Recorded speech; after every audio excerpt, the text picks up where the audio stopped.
Feels good to be back here again. What is up, DS3 TV? We are back for another video. This one is one that was suggested to me by you guys, the subscribers. And yeah, you guys can always put in the comments what videos do you want me to watch.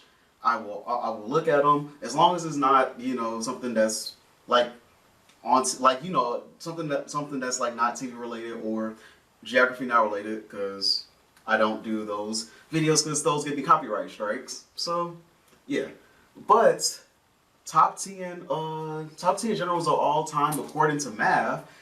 I did watch a top 10 generals of all time video before.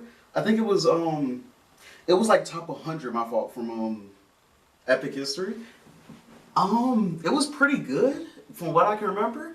So, you know, I feel like let's get into it. Also, subscribe to the channel. Want to get 1,000 subscribers by Valentine's Day.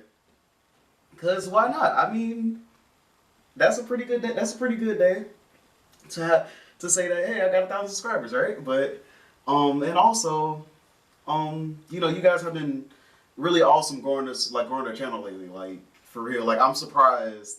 It's literally been a month and we're at 65 subscribers. We're almost at 100 subscribers in a month. So I have a very strong feeling we can get to 1,000 subscribers by February. So yeah, let's get to it and let's get into the video and play. Someone went and moneyballed military history.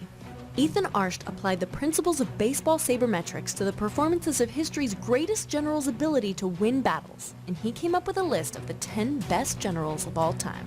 The math is tricky, but the list is definitive. There are just a few caveats. Although an imperfect source, Arsht compiled Wikipedia data from 3,580 battles and 6,619 generals. He then compiled lists of key commanders, total forces, and of course the outcome. The general's forces were categorized and his numerical advantage or disadvantage weighted to reflect tactical ability. The real power is ranking the general's war score, or wins above replacement. The more battles the commander fought and won, the more opportunities to raise their scores. But fighting fewer battles didn't necessarily help. There were some surprises in the model, like the apparent failures of generals like Robert E. Lee. For more modern generals like Patton, who didn't make the top 10, the relatively small number of I'm surprised that Patton didn't make the top 10. He was a really good general. Battles commanded attributed to their absence. For more about Arsht's results, responses to criticism, and his findings, check out our website in the link below. Remember, this list has nothing to do with overall strategy, and it's all in good fun. So just take it easy, internet. Yeah, don't go too much into it. Also, subscribe to this channel too, because they're pretty good. Yeah, this channel is We Are Mighty. So yeah, and also, like I said before, just put in the comment section if you want me to watch a video, and I will probably get to it. Yeah, as soon as I can. So yeah. Trolls. Okay, let's get started. Number 10, Alexander the Great. Alexander was born in 356 BCE, and he would go on to create one of the largest empires in the ancient world. He earned his first victory in battle at the age of 16 and became the king of Macedonia at the age of 20. Alexander was a great strategist. In fact, he won every battle that he himself commanded. But since his life was cut short and he had only 9 battles from which to draw data, it leaves the model very little to work with. Ah, so that's why. Okay, because I was wondering. Because I was like, yeah, he really was like a great general. Like, he conquered the most land out of anybody at that time. And he was the youngest emperor ever, like, because he conquered literally everywhere. So that was very interesting that the list decided, you know, put him at 10. But I could see because he didn't have that many battles. Still, the conqueror of the known world is ranked much higher than other leaders with similar numbers, including the Japanese shogun Tokugawa, German Field Marshal Erwin Rommel, and Confederate General J.E.B. Stuart. It should be noted that Alexander's per-battle war average is higher than anyone else's on this list. Number 9. Georgy Shukov. Georgy Konstantinovich Shukov is perhaps the most acclaimed Soviet commander from World War II. His victory at the Battle of Kursk, the largest tank battle in history, is remembered as the turning point in the war against the Germans, and his assault against Berlin in 1945 hastened the end of the war. Shukov has only one more battle than Alexander, and his overall score barely squeaks by the Macedonian. Interestingly enough, his score is far, far above that of General Douglas MacArthur or Confederate Generals Jubal Early and John Bell Hood. That's what overcoming the odds does for your war score. Number 8. Frederick the Great. Frederick II ruled Prussia, a powerful kingdom within the Germanic Empire during the 18th century. His military prowess expanded Prussian lands, and his political... And definitely, I believe I put this up on the channel, the Napoleonic Wars we watched. We watched a lot about, you know, like the Polish Empire and stuff like that. We heard, you know, because that was a part of Napoleon, you know, it had something to do with with the Napoleonic Wars, so, yeah. Influence brought Prussia to the front of European affairs. Ruling for more than 40 years and commanding troops in some 14 battles across Europe earned the enlightened Prussian ruler the number 8 spot on this list. His per-battle average was also lower than Alexander's, but on the whole, he was just a better tactician. Number 7. Ulysses S Grant. Ulysses S Grant led the Union Army to victory during the American Civil War and went on to serve as President of the United States from 1869 to 1877. Grant's performance commanding Union troops in 16 battles earned him the 7th spot on this list, as well as the U.S. presidency.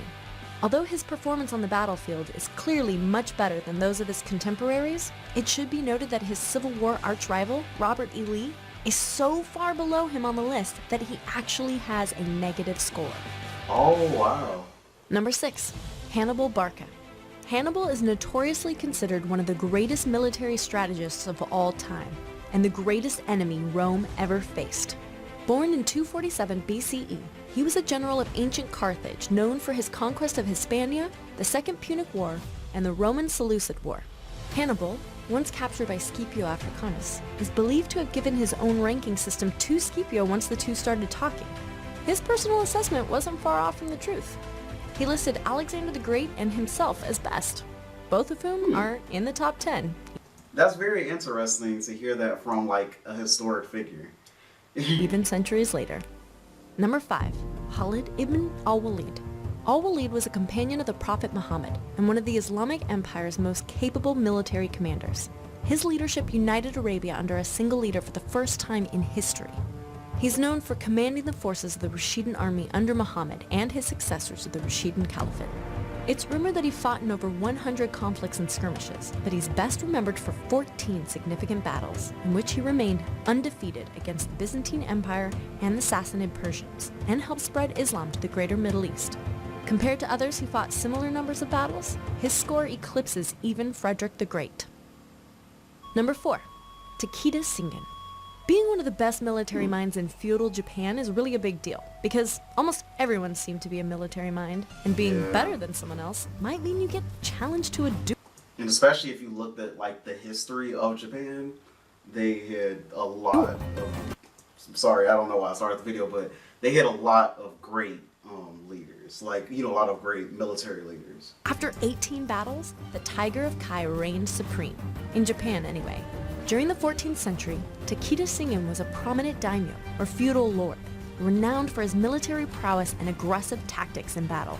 His domestic policies, including systems of law, taxation, and administration, were later incorporated into the shogunate that would unite Japan. Number 3. Arthur Wellesley, 1st Duke of Wellington. Though he would become Prime Minister, Wellesley is best known for his military accolades. It's a pretty big deal to be the guy who delivered a solid defeat to the man they called Master of Europe. Napoleon's old nemesis, the Duke of Wellington commanded... And plus he had a streak on him too. And, you know, I shouldn't have to say that much since, you know, I did put out the videos on the Napoleonic Wars.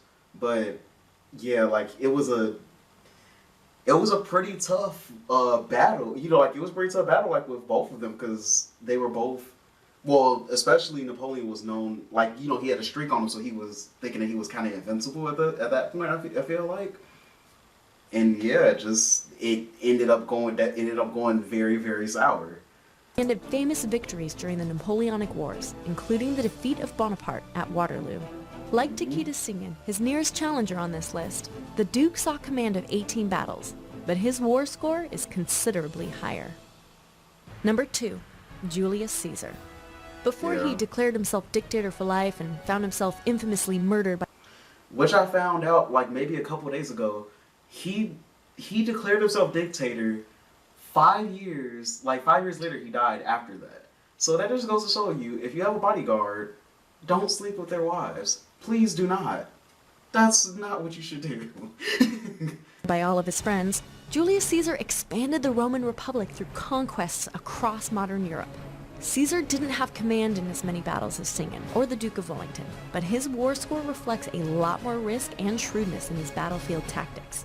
But even Caesar couldn't top Alexander's per-battle war average. Number 1. Napoleon Bonaparte. Yes, you might have guessed by now, but the number 1 spot belongs to l'Empereur. I did say that he had a very like, you know, big streak when it came to war. Because after, like, you know, he commanded his first battle, it's like he didn't lose for a very, very long time.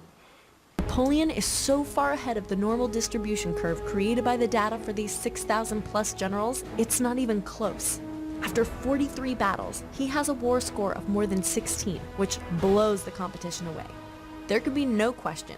The man responsible for conquering an enormous expanse of Europe during the 19th century is the greatest tactical general of all time, and the math proves it. So, that's our list. Leave us a comment and let us... Another weird thing about him, I've always heard that he was very short, right? I think that's like what everybody knows. Napoleon, you know, Bonaparte for, you know, he was very short too. But also, the thing is, that wasn't even true. That was just spread, like he was actually 6 foot, which is, you know, basically average height. And yeah, that was basically portrayed by the British military, and I was like, wow, I never knew that. Maybe until like earlier this year, but yeah. Talk to you guys in the next video. I should have another video that I filmed today coming out. So yeah, subscribe to the channel. Please subscribe to the channel. Want to get 1,000 subscribers by Valentine's Day. So let's get into it and talk to you guys in the next video, and peace.